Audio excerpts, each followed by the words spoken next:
All right, let's start talking about another type of conversion of alcohols to alkyl halides. This is normally for tertiary alcohols only. And again here, it being HX over 0 degrees, meaning that X could be any one of the halogens that we know and love. And I chose to use Br. Because this is an inorganic acid, this is just me giving you extra details. Remember, OH is still a bad leaving group. That oxygen is picking up the hydrogen in order for the OH to become a better leaving group, and it's breaking off this Br.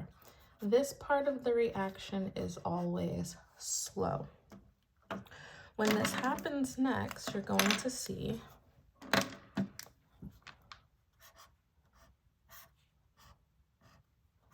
that water will now become, and if you want to draw out the hydrogen so you can see, there's your water molecule and the Br minus. Now, the second that we actually kick off, so now because the water is automatically unstable, we can kick the water out spontaneously, and this part is also going to be a slow reaction, but it's going to be what we call a rate determining step. The rate determining step is what spelling is not my strong suit, especially when I'm tired.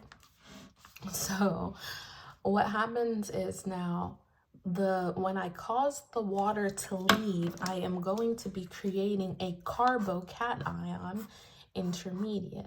Now, because I'm creating that intermediate, that's why the rate is so important. Not only here, it was like we were creating the water, no big deal, but because we were kicking off the water, that's why you would label this step as rate determining step and not just a slow step. This is when we think about the chart, not knowing if y'all still remember that portion where we learned a chart that went like this back in Orgo 1, and the point of which you start with your reactant and the time it takes to go up that hill, that's what we call the slow step, because it's climbing up the hill.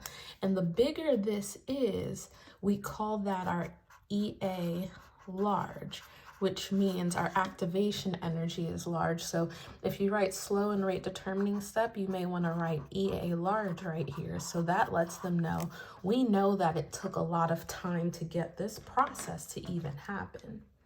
Then, whenever a negatively charged nucleophile attacks a positively charged, this is going down this way. This is always the fast step. At the top of each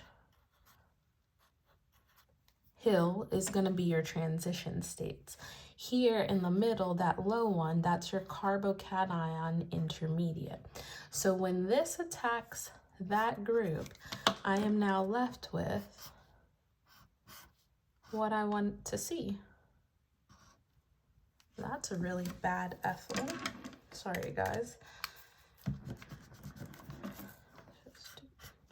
And then now that Br is going to be attached to here, and then you would still have the water. So now this is our final answer of us making our alkyl halide with ease.